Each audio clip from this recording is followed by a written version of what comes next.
everybody. I just want to welcome you guys today to this very, very important, once in a lifetime meeting, or what I believe is the beginning in a series of good things to come. I have in front of me here two gentlemen that, if you do not know them, you should go and reset your whole system. On my right is the leader of the IPOB, the indigenous people of Biafra fighting for independence, Mazi Nnamdi Kanu, the Almighty of Igbo land. Thank you very much. You're welcome. And on my left is someone who is very personal to me. He is the founder and the convener of the Take It Back movement. He is also the founder of the Sahara Reporters. If you don't know Sahara Reporters, again, you should reset your system. He is the person of, he's also the former presidential candidate of the African Action Congress in the last election in Nigeria. He's Kanu and Sowore. Thank you so much for coming. Thank you. Now, this is so important because these two people here, in my opinion, represent the future of our country, Nigeria, and in a way, the future of Africa. Because I've always believed that if Nigeria gets it right, the rest of Africa will get it right. The constituencies that these two people represent, the kind of inertia, the kind of energy that is resting within the constituencies that these people represent, when this energy is tapped, Nigeria will never become the same thing ever. So I'd like to welcome you people to this interview. You guys had a meeting, a one-on-one meeting, a private meeting, and what we would want, it was off camera. So the reason why we're doing this is for us to be able to, if you permit us, to share what is the content of that personal meeting that you guys had. First of all, Mr. Kanu and Sowore, you had initiated this meeting, and I want to know what was your reason for wanting this meeting to happen. Well, as you mentioned, I ran as president in Nigeria in the last election. And part of the reason I ran was to see Nigeria completely for what it is. And after the exercise was concluded and a winner was selected, I've seen Nigeria completely for what it is again, the second time. But before now, I've been trying to reach actually Mazi even before the election. It happened at our station. Sahara TV was one of the first interviews he had. I had some of the widest coverage worldwide, where he made proclamations that are true to today. And but I couldn't during the election. And I decided when I heard it was in the state that we should meet, that the conversation that will discuss the humanity around the area known as Nigeria today must start now, and we must start having organic connections and collaboration. I came out of that election knowing fully well that without some serious action, the place we refer to as Nigeria today will become history pretty soon. And it will become history by virtue of its own internal contradictions. And during the election, I'm known as having said that a lot of things are wrong with Nigeria. I mentioned the fact that the Constitution is a fraudulent document. In fact, I said it at a debate that Nigeria was set up as a business, and until it becomes a nation, we're deceiving ourselves.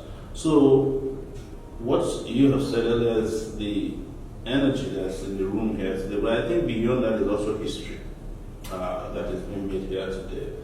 That young people who have ideas, young people who have conviction, young people who are willing to make sacrifices can meet one-on-one and have a very honest and truthful conversation. If you call it a private meeting, it means that we cannot disclose some of the conversations we've had. Okay. So we've had a private meeting, and it's going to be one of the series of meetings that we will be having going forward. Right. And he's very clear. I cannot speak for him. Mazi is very articulate enough to tell what his position is on matters. But we had a very, very great meeting, and we had discussions that opened ourselves. So we opened up to ourselves about what we think we need and what should be happening. And like I said, he will tell you what he feels, but I'm excited. Right. That's what I can tell Your viewers about this meeting. All right, thank you very much. Mazi Nnamdi Kanu of Majikindi, you are known as a very, very tough human being. And when I reached out to your people, and I held my fingers crossed, and they came back to me and said, you have agreed to meet with Kanu and Sowore. I cannot explain why you agreed to meet with him. Why did you agree to actually meet with Kanu and Sowore? I agree because actually there's a sort of love-hate relationship between us. When they give us very favorable coverage, we love them, and when they don't, of course, we do the opposite. Okay. I admire his courage and his conviction and what at his age he's managed to accomplish. And running for presidency in the land of the dinosaurs, as I call it, is on its own a very remarkable achievement. So I commend him for that.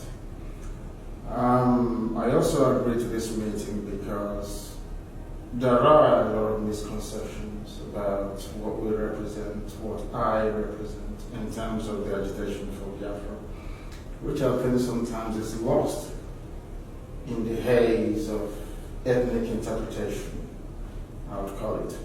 So having a one-to-one with him will allow me to clarify my position and that of IPOB. And more so because most of my rather memorable pronouncements were made on Sahara TV when I was here a few years ago. So it will be an opportunity for us to sort of revisit that, nostalgically speaking, of course. Another thing is that I needed the West, the Yoruba race, to understand that IPOB is not against the Yoruba people. I am not against the Yoruba people. Most of my very good friends are Yorubas, and very, very close. When I mean good friends, I mean very close friends indeed. And most of those that actually fought for me when I was incarcerated were Yoruba people, and they spoke up very eloquently about the injustice being meted out, not just to myself, but to IPOB in its entirety. Prior Debanjo, we went to his birthday, that was last year, and we'll do so. We know that God will keep him, we shall also do so this year. Everybody knows about my affinity to Fani Kayode, how close we are, and I will share as well. What unites us, I believe, is far more greater than what divides us, is being able to rationalize our position within that damnable contraption they call Nigeria. During our conversation, I made it very clear that had Nigeria been put together by Zeke, Awo, and Ahmadu Bello, I can live with it. But the fact that a white man came across, set up a private limited company, and then from there we became a nation, I find irredeemably insulting. Because I can't do something in Europe. It would be very foolish of me to allow that to happen in Africa. I also made it very clear that had the conversation being led by Wole Soyinka succeeded, or culminated in the Sovereign National Conference, perhaps there could have been some sort of merit in trying to articulate a way out of the melee that Nigeria is in within the understanding that that very Sovereign National Conference took into consideration the views and aspirations of everybody. Because Nigeria, the way you see it, is not just about the Igbos, the Hausas, and the Yorubas. There are other people within as well. Their views and the opinions must also count. But having things the way we do right now in that part of the world, their voices are being subdued. And it's not fair. I am a freedom fighter. I fight for not just my own freedom, but for the freedom of everybody else. I don't want anybody to suffer. I don't want other African countries to be in poverty while Biafra grows and flourishes. I want everybody to be fine. And also made it very clear to him that I am prepared to convince Biafrans to make sure that oil and gas found in Biafra land in this present day is distributed to everybody else to do with as they please. If it means handing it over to the UN to supervise the sale and disbursement of funds, so be it. I don't want people to think that our agitation for freedom has anything to do with, wealth or economy or the need to exclude other people. Not at all. I want to make that categorically clear. And I also said to him that I have this, I wouldn't say Pan-African, but a West African vision and view. And I want to see everybody else developed. To the point whereby to have a high-speed rail line running from Calabar to maybe Banjul, what was you mentioning? Dakar. To Dakar in Senegal. We have a wonderful thing to do indeed. We want everybody to be developed. The same way it is in this country or in this part of the world. America actually is fighting very hard to see that Mexico, to an extent, is developed. At least to mitigate the influx of migration into America. So I have the love and passion for everybody. But it was the way that Nigeria is structured that made it almost impossible to get that very message across. So we're left with no choice than to, because they say charity begins at home. You need to save yourself before you save other people. That's right. That's what we're trying to do. That's right. Thank you very much. Mr. Sowore, you were in Nigeria, you were in the thick of things. One thing that endears me to both of you is that you were there, you left your place of comfort and you were in Nigeria and you were in the thick of things and you went around campaigning even in the village of the president and without security, and you faced all kinds of things. And yet, there is, just like Mazi Nnamdi Kanu has said, there are some misconceptions out there. One of them is that, why did you take money from Buhari to make sure that he wins this election? First of all, you took money from Buhari in this election. And in the past, APC had paid you to work against Jonathan. So can you explain to us why you did that? Well, let me first correct an impression. According to Mazi, Buhari's village is not the place I went to. Buhari is from Sudan. So it's on record that you say that Buhari is from Sudan. But here is the point, and we have to get serious about what we're about. Still, a lot of people have this misconception that if you are courageous enough to confront the system, the way we have done, and with the far-reaching connection, coverage, and reach you have, you must somehow be taking money from somebody. I mean, Mazi himself has been accused. Yeah, I was going to his So, but it's part of what you do in leadership when you are in the freedom fighting zone. One of the things that people are throwing darts at you, what most people don't know is that I am actually of a joy extraction, a joy Apoi in Ondo State. So if I were to be close to anybody to take money, it would be from Jonathan. If I really wanted money, and if there was time that Nigeria had money when we were selling oil at $100 and above, it was the easiest time to take money. So if I didn't take it and I opposed Jonathan, that means there's something to my character. But I don't want to waste time on it. We're here talking about substance, about the future, yes, and not distractions. I went into the election hoping that people will open their eyes, young people, to turn the tables around the people who are, running all of us down. But that did not happen. But what happened out of it, which I'm excited about, is that people are now sufficiently, a lot of people, energized, conscientized, and mobilized to understand that elections alone cannot solve Nigeria's problem. that counting of votes or the way they have dominated the process can solve it. There's something far greater than that. In fact, I propose a revolution. Should be, and that is what I'm committed to at this point.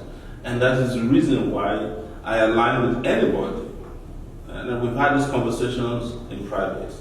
I believe that even in a new state of Biafra that's been proposed, justice must be a key part of what will prevail. Otherwise, you will still find pockets of the oppressors who left Nigeria. Because these oppressors have tasted blood in Nigeria. Suddenly they cannot be drinking coffee in Biafra. They will try to do the same thing. But what has not been tried and tested is a system of governance that uplifts the integrity of people on the continent of Africa. And Africa as a whole is suffering this. I'm a Pan-Africanist. Left to me, the entire African continent should be one nation. In fact, what was rejected by Europeans when Nkrumah and the rest were proposing an Africa, one Africa, is what they're now using it at the European Union. One currency and integration of all the European unions and nation states that are pretty much borderless. But when this was proposed by Nkrumah and the rest, they killed them, they maligned them, they used propaganda to destroy that agenda and did not allow Africa to take up as a continent. And they were instituting and putting in their puppets on the continent of Africa. And I think everybody that is aspiring for a better future cannot afford this kind of puppets in any space. And we've been able to make it very clear, articulate it within the period of a year and a half that I was running for presidency, what Nigeria could achieve if it went the other direction. If it didn't, it's very obvious that Nigeria is heading for a collision. Anybody who says at this time that he's seeing light at the end of the tunnel in Nigeria should be expecting a collision with another oncoming train. That is the conclusion that I came with after the election. And I made it very, very clear. But conversations that needs to happen at this stage cannot be conversation about what they are discussing in the beer parlor. We are talking about the lives of millions of people at stake, their dignity, their future, their children, nation states or several nation states that are together, or federalism, whichever way we want to go about it.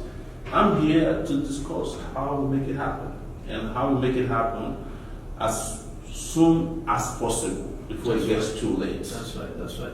Thank you very much. There's a great saying that says, small minds discuss people, average minds discuss events, and then great minds discuss ideas. So that's really what you're saying. You're saying we should be done with all this, took money from that person, don't take money from that person. What I would advise people, go and read and find the truth about these men and what they have done. Based on your direction, I'm not going to waste so much time asking Mazi Nnamdi Kanu why he took money, whether he took money from Buhari to tell people to sit at home, because I know it's a lie. So he has rightly, instead of wasting our time on all those things, let's not go there. Let me ask you, Mazi Nnamdi Kanu, where do you see Nigeria headed now? Because with what is happening, I also don't see light at the end of the tunnel, the trajectory of it. But tell me where you see things headed and what you have seen happening recently that makes you come to that conclusion. As I said on Sahara TV 2015, if I'm not mistaken, Nigeria will be worse than Somalia very shortly. And all the signs are there for all to see it will consume everybody.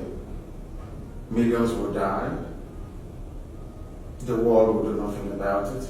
As long as the oil and gas continues to flow, that is their primary concern. They won't give a damn about what is happening to the poor people in Africa. Haven't you noticed that CNN hasn't covered the killings in Nigeria? Fox News, I'm here in the States, they've not covered it at all. Because it is in the interest of certain individuals to make sure that this level of human atrocity happening and being perpetrated by Abba Kyari and that thing he brought in from Sudan, Jubril, that the Fulanization, the Islamization, which I repeatedly warned our people about, is about to I will say unfolding now for a few weeks, but about to take firm root. And I see no redemption for Nigeria as an entity. But I see redemption for what I call the Middle Belt, the East, and the West, if they realize and wake up on time to do the needful. And that needful is a complete and utter repudiation of everything to do with Nigeria as presently constituted. We must take our destiny into our own hands if we want to survive, because the hurricane has come and everybody will be rendered asunder, if we like it or not. It doesn't matter how prejudiced we are, it doesn't matter how tribalistic we pretend we are not, but really we are. It doesn't matter how narrow-minded we are. One thing is inescapable. Everybody will suffer the consequences unless something is done, and immediately. Now, how do you get round to it? It is an understanding, as so I've just said, that there are certain conversations that need to be had. It doesn't matter if you're against Biafra or not, but you know that together, Middle Belt, West and the East, we can stop this very army of darkness on its track. And I want to assure the Yorubas that they have nothing to be afraid of. I think that most of the problem is this. The issue is the Yoruba Muslims. They are the ones that I have difficulties with. The Sultan was it Oshun State, I can't remember where, yesterday, was it 2 days ago, saying that the kidnapping going on in Yoruba land were being carried out by Yoruba people, which is a blatant lie. Olufalaye was kidnapped a few months ago. Had those kidnappers been Yorubas, Olufalaye was in a position to know that. So we know they are Fulanis. So the allegiance of the Yoruba Muslims to the Sultanate in Sokoto is the problem that we're having. That is the only key problem we're having.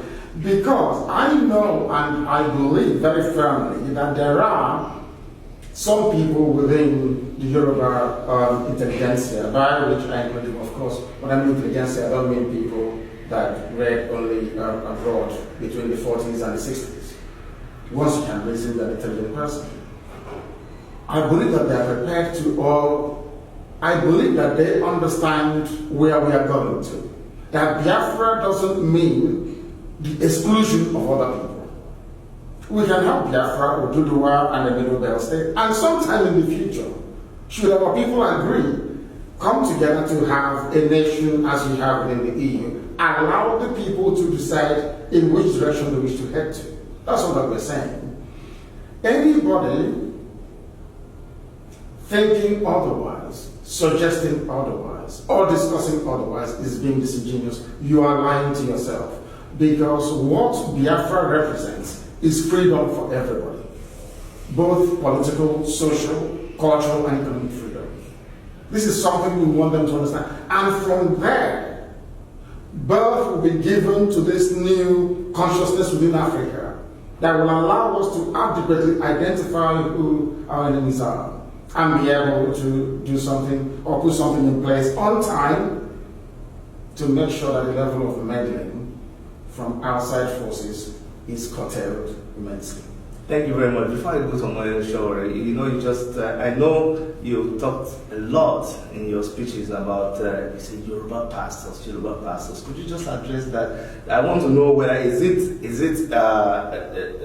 it something against Yoruba people as a whole, or something against those particular men of God? Is not every man of God, because there were a lot of Yoruba pastors that when I went to visit my friend Fanny Kayode when I was released from my kidnapping ordeal at the hands of the Nigerian government, Most of them rang and told me they've been praying for me. So I don't want to appear as if I'm generalizing, because I'm not. There are certain doctrines and narratives being preached by a section of very influential Yoruba Pentecostal ministers that I find objectionable. When evil is happening, you should be able to rise up from the pulpit and say that this is bad, it's evil. That's what I want. When you try to excuse the actions of a dictator, I find your preaching unpalatable, and I will speak out against it. Some people accuse him of collecting money from, that's one thing about us sometimes that we don't listen quite well, black people in Africa. How could he have taken money from anyone? When he's today speaking against the same person that they claim that he took money from, it doesn't make any sense to any right-thinking person. What I'm saying is that if you're a minister of God and you preach the gospel, you should be able to preach whatever you're preaching according to the dictates of the Bible or whichever book that you're reading. When you say you're a servant of Christ or of the cross, and you condone what Abba Kyari is doing, because in essence, Abba Kyari is the president of Nigeria anyway. He's the one running the whole show. When you condone what Abba Kyari is doing in the name of Buhari through Jubril, then I have issues with you. Those are the ones that I condemn. As I said before, I have been misreported and misquoted on a few occasions. I believe that everybody will benefit from the industry and ingenuity of the West. I subscribe to that as well. Those driving this wedge of enmity between us are those who are benefiting. Yeah. Thank you very much. Mr. Kanu and Sowore, you started the Take It Back movement, and then it caught fire, and then just started, it just went all over the place in Nigeria and all over the world, and you did a series of town hall meetings. From what you have experienced and the interactions with Nigerians in the last election, project for me where you think Nigeria is headed and what you think is the solution. I think it's simple. The people who identify as Nigerians today must rise up and put an end to the slavery to which they have been subjected. They must put an end to the burden and the yoke of overlords and feudal lords, and sometimes from both states and non-state actors, because they're all working together. He mentioned religion. He mentioned churches. He mentioned Muslims. And all these overlords. I met with them. I confronted them during the campaign. I went to palaces. I went to churches, and we met the same thing. People condoning evil that they claim they don't. They're against. Preachers telling us that the only way Nigeria can move forward is to vote Buhari back into power. Traditional rulers who have already collected bribes, who pretended as if they want the country to be a better place, and the next day you see them with their hats or crowns in front of Buhari. So I proposed a revolution, and I have never denied it. And I was saying it, I said it on the chair during the election, that Biafra is a cry for justice. The reason why people are rising up in Biafra is very simple. You cannot kill 3 million people, not even bury most of them, and then wake up and say the war is over.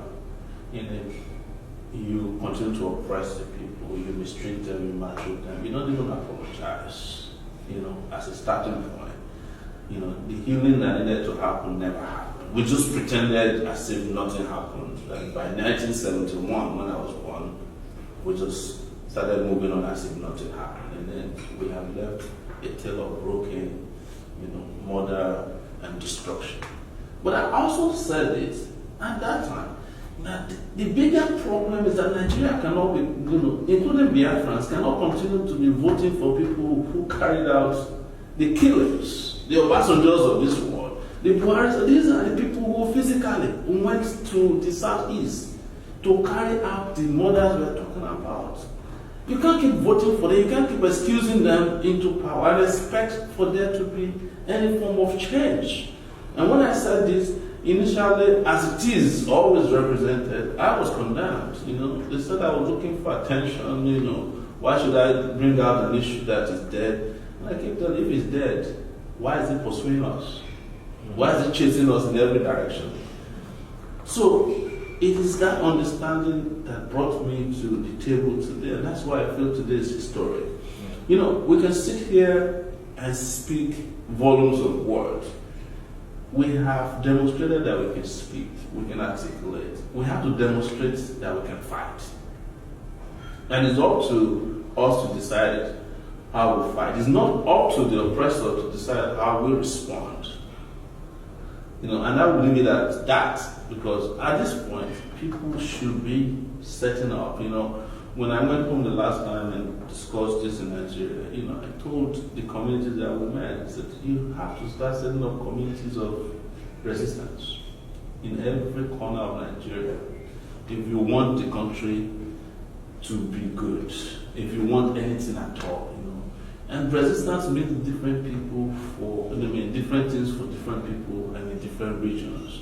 That's why Mazi said it, he didn't hide it and he's never hidden it. That he feels that we are past certain stages of rational conversations, what rational people think can solve the problem. And you cannot have rational conversations with irrational people. I was one of the people in 1992 that followed Shoyinka, Femi Falana, Akabashiro, Odessa Bakowa, and the rest of to try and do an alternative sovereign national conference. We were chased out by police. We were beaten up. Yes. Now, they have done, I think, 3 other conferences after that. It's because the intention was not to bring about any cohesive organic conversation or solution to the problem. It was just a payoff for some of their retired colleagues who have nothing left in their bank accounts. It didn't achieve any results. So when the people are ready, they will put an end to this. And you can call it whatever name you call it. There will be an uprising. There's no question about it. My concern is, how do we manage the aftermath of the uprising such that it doesn't come back to be a liability like it is in Somalia today? All right, gentlemen, this is historic, like I said it before, and you echoed it. 2 of you, like I said it before this interview, I am the most blessed out of this interview, because these are 2 sides of me. If you know me very well and you follow me, these are 2 sides of me finally sitting and talking. So it's like when there is cohesion within you, when the balance has been struck, I find peace, being in the midst of both of you. I want you to finally look to speak to our generation, especially Nigerians around the world and people of Biafran descent all over the place, wherever they'll be watching this interaction much later. I want you to please address them passionately, because there seems to be a vacuum. I see people running pillar to post, skelter, back and forth without a seeming direction. However, I see that it seems like the activities of people like you is beginning to yield results. One clear example is in the issue involving a pastor recently. I was telling somebody that the reason why people could go and demonstrate is because the level of consciousness has risen. Now people are beginning to see that they can stand up. Before it was not heard of. And people would even go and be demonstrating in front of a church. So please, I want you to speak to these people in terms of direction, what they should be doing, and then after that, I will really indulge you to also do the same thing, and then we will round up. starting from you, Mazi. Now, if you could look. Thank you very much. Yeah. Thank you. The situation that we find ourselves in is very dire and desperate. Some of you may not have listened to me in the past, but I'm sure with Obasanjo echoing what I've repeatedly said, excuse me, even on side reporters, that tells you all you need to know, that there is imminent danger. Our land will be overrun by these hordes from the north, and nobody will come to our rescue. It will not just affect our people, it will also affect those in the middle belt, and it will also affect the Oduduwa nation as well to the west. There should be a line through which this very army cannot cross. And that line should and must be drawn in the middle belt. If we don't draw that line, if we don't rise up to protect our people, we will all die. What I said before has come to fruition. If we do not resist Nigeria, we will all perish in the process. If anybody wants to form a nation, you decide who you build a nation with. A nation is an organic process. The formation of a nation must and will by nature remain an organic process. It is not something that you force on individuals. You allow them to make up their own mind. That is why Nigeria is fundamentally flawed, and that is why the only remedy is for the people to rise up. The time is now, not tomorrow, not next week, not next month, and not next year. Don't take it from me, take it from those that know. Thank you very much. Thank you. Mazi Nnamdi. Well, thank you. I would add that not only should we draw a red line where it is necessary geographically, but we must draw a red line in our conscience. We have suffered enough as a people, and we must reject a continuation of the oppression, the subjugation of our people, the destruction of our dignity as human beings. And I am saying it, and I'll keep saying it, and I'm sure I'll keep reaching out to you all, that we must all rise in unison. We must rise, and the time to rise, especially for young people, is now. Because if we don't, if we do not organize, we will agonize forever and eventually perish. There's no question about it. We are surrounded at this point by tsunami. And it doesn't matter how much we scream. If we don't act and move, we will all be consumed by it. And I've said it, I've seen it, I've been to all of your parts of the country. I've been to Nigerians in all parts of the world. And I've repeated the same thing everywhere I went, that this issue is a social justice issue. And until justice is attained and achieved, we have no way of moving forward. We have come to that conclusion now.